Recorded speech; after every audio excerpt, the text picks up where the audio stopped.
Hello students, इससे पहले video में हमने परीक्षण रचना के 2 स्टेप्स को समझा था। पहला था परीक्षण की योजना बनाना, दूसरा था परीक्षण के प्रारंभिक रूप की तैयारी करना। एंड थर्ड पॉइंट है परीक्षण के प्रारंभिक रूप की जांच करना। तो परीक्षण की योजना एवं उसके प्रारंभिक रूप की रचना के बाद यह जानने का प्रयास होता है कि परीक्षण कितना श्रेष्ठ है, उपयोगी है, वैध है एवं विश्वसनीय है, तथा इसमें कौन कौन से पद मीन्स प्रश्न, कौन कौन से पद जो हैं वो व्यर्थ हैं। इसीलिए परीक्षण की वास्तविक रचना करने से पहले उसके प्रारंभिक रूप की जांच कर लेनी चाहिए। और इस प्रारंभिक जांच को हम पायलट स्टडी यानी पूर्व अध्ययन भी कहते हैं। और ये जांच जो है वो निम्न कारणों से की जाती है।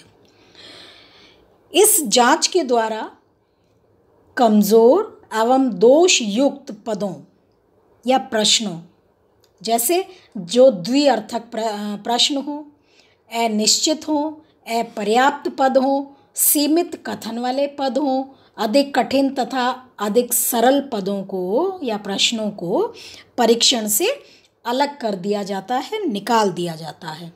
नेक्स्ट है कि समस्त चयन किए गए पदों में से परीक्षण उद्देश्यों का प्रतिबिंब होना चाहिए। यानी जिस उद्देश्य के लिए परीक्षण बना रहे हैं उनका प्रतिबिंब, उन प्रश्नों का प्रतिबिंब जो है उद्देश्य में होना चाहिए।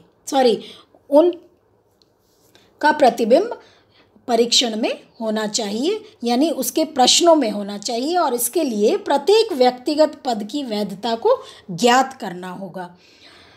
नेक्स्ट है कि परीक्षण के अंतिम रूप में पदों की वास्तविक संख्या को इंगित करना, यानी परीक्षण का जो हम अंतिम रूप जो हम तैयार करेंगे उसमें वास्तविक कितने प्रश्न हमें वास्तविक रूप से रखने हैं, उसकी संख्या को हमें बताना पड़ेगा।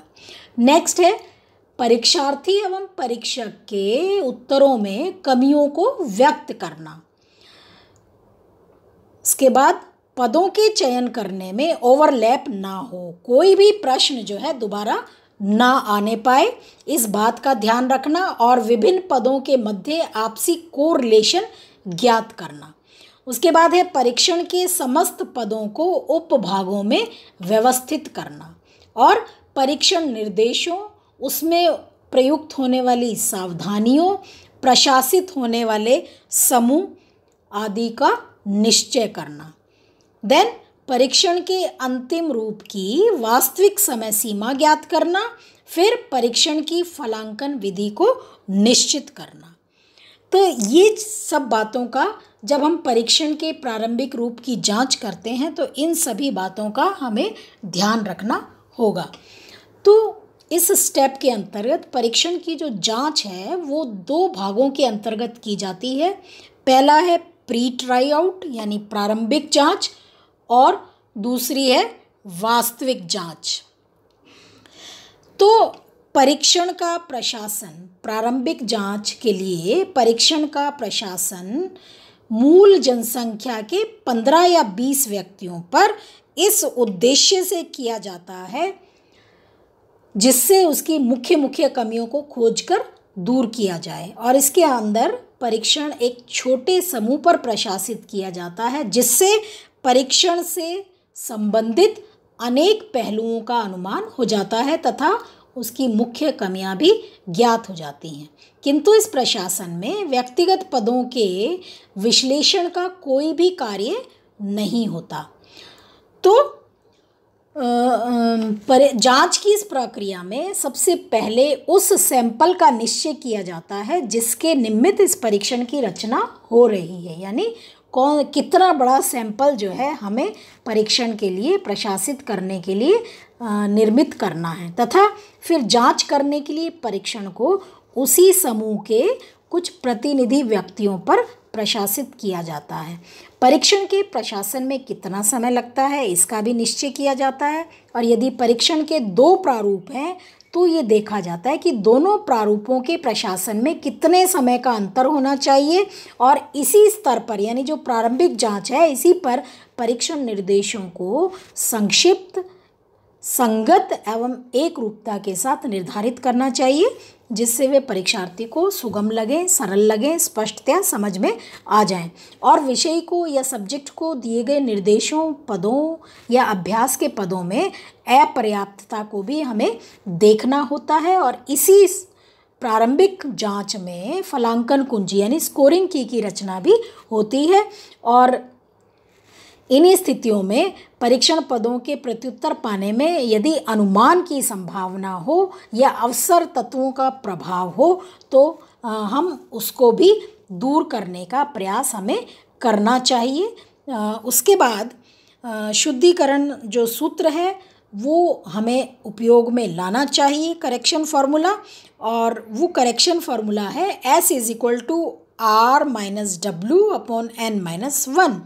S का मतलब है अनुमान के लिए शुद्ध किया गया स्कोर, फलांक। और R का मतलब है राइट रिस्पॉन्सेज यानी सही प्रत्युत्तरों की संख्या। W मीन्स गलत प्रत्युत्तरों की, रॉन्ग रिस्पॉन्सेज। N मीन्स उपस्थित प्रत्युत्तरों की योग संख्या यानी टोटल नंबर ऑफ रिस्पॉन्सेज, उपस्थित प्रत्युत्तरों की योग संख्या। तो इस तरह से जब अनुमान या कोई व्यक्ति गैस लगाता है, गैस लगाकर उत्तर देता है, तो हमें करेक्शन फार्मूला यूज़ करना चाहिए। उसके बाद है वास्तविक जांच। तो परीक्षण को वास्तविक जांच के अंतर्गत पद विश्लेषण की तकनीकी प्रक्रिया का हम इसमें प्रयोग करते हैं। इस संबंध में गिलफर्ड कहते हैं कि परीक्षण का द्वितीय प्रशासन या वास्तविक जांच का मुख्य उद्देश्य पद विश्लेषण करना होता है, और इसमें परीक्षार्थियों की एक आदर्श संख्या लगभग 400 होनी चाहिए। और फिर परीक्षण के प्रत्येक पद की वैधता एवं कठिनाई स्तर को ज्ञात किया जाता है, और इसी के अनुसार परीक्षण में पदों को रखा या निकाल दिया जाता है। तो ये वास्तविक जांच जो है, इसमें बच्चों हम पद विश्लेषण की पूरी तकनीकी प्रक्रिया को हम पढ़ेंगे। और ये हमारा नेक्स्ट, इसी चैप्टर में नेक्स्ट स्टेप है, या हम इसी चैप्टर का एक नेक्स्ट चैप्टर भी इसको मान सकते हैं। 3rd चैप्टर के अंतर्गत ये पूरा का पूरा एक चैप्टर है पद विश्लेषण, तो हम उसको डिटेल में पढ़ेंगे। तो इस तरह से ये 3rd पॉइंट था परीक्षण रचना का, कि परीक्षण के प्रारंभिक रूप की जांच करना। और ये जांच 2 तरह से होती है, प्रारंभिक जांच और वास्तविक जांच। एंड 4th पॉइंट है परीक्षण का मूल्यांकन करना। तो परीक्षण की जांच करने के बाद उसका मूल्यांकन किया जाता है, क्योंकि परीक्षण जितना अपनी विशेषताओं के अनुकूल होगा उतने ही महत्वपूर्ण परिणाम या निष्कर्ष प्रदान करेगा। तो ये जो परीक्षण का मूल्यांकन है उसके निम्न पहलू हैं मूल्यांकन करने के। फर्स्ट है कि परीक्षण का जो कठिनाई स्तर है वो कैसा है। क्यों? क्योंकि परीक्षण की शुद्धता का संकेत उसके कठिनाई स्तर से मिलता है। प्राय 50% कठिनता स्तर के पदों को ठीक समझा जाता है। यानी कि मान लीजिए एक समूह है 100 लोगों का, तो उसको यदि 50 लोगों ने उसको सही हल किया है तो वो जो प्रश्न है या पद है वो 50% कठिनता स्तर का समझा जाएगा।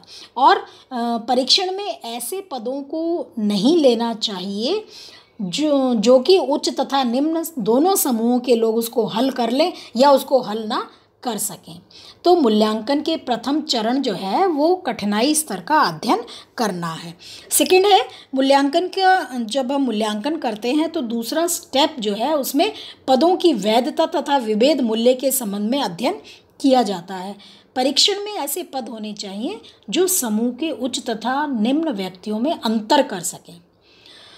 3rd पॉइंट है कि परीक्षण करने वाले व्यक्तियों से भी पदों की विवेचना तथा आलोचना को ज्ञात किया जाता है, और इस माध्यम से परीक्षण की निरर्थकता या द्विअर्थता को परीक्षण में परिवर्तन या परीक्षण पद को बहिष्कृत द्विअर्थता को व्यक्त किया जा सकता है और परीक्षार्थियों के सुझावों के अनुसार परीक्षण पदों के शब्दों में परिवर्तन किया जा सकता है या परीक्षण पद को बाहर निकाला जा सकता है परीक्षण में से। एंड नेक्स्ट पॉइंट है कि परीक्षण का मूल्यांकन करने के लिए उसकी जो जांच है वो किसी बाह्य कसौटी के साथ की जा सकती है। जैसे फॉर एग्जांपल दिए गए परीक्षण के स्कोर का अन्य किसी मानकीकृत परीक्षण स्कोर्स से कोरिलेशन ज्ञात कर सकते हैं। नेक्स्ट पॉइंट है कि परीक्षण का मूल्यांकन करने के लिए उसका विश्वसनीयता गुणांक भी ज्ञात किया जाता है। और ये विश्वसनीयता गुणांक क्या होता है बच्चों, जब हम नेक्स्ट यूनिट में विश्वसनीयता पढ़ेंगे तब हम उसमें गुणांक ज्ञात करेंगे, तो डिटेल में हम वहाँ समझेंगे। एंड परीक्षण का निम्न विश्वसनीयता गुणांक परीक्षण के अविश्वसनीय निष्कर्ष को प्रकट करता है। तो इस तरह से जो है परीक्षण का मूल्यांकन जो है ये फोर्थ स्टेप है कि हमें जब परीक्षण की रचना करनी है तो उसके फोर्थ स्टेप में परीक्षण का मूल्यांकन होगा। एंड फिफ्थ स्टेप जो है वो है परीक्षण के अंतिम रूप की रचना करना। तो परीक्षण की प्रारंभिक एवं वास्तविक जांच करने के बाद और सभी दृष्टिकोणों से मूल्यांकन करने के बाद परीक्षण निर्माता उनकी अंतिम रूप से रचना करता है। और परीक्षण के अंतिम रूप में ऐसे पदों का चयन होना चाहिए जो निश्चित विधियों के अनुसार वैध हों, उपयुक्त कठिनाई स्तर के हों। इस रूप में निर्देशों को भी अंतिम रूप से स्पष्ट लिख लेना चाहिए जिससे परीक्षण का प्रशासन वैज्ञानिक ढंग से किया जा सके।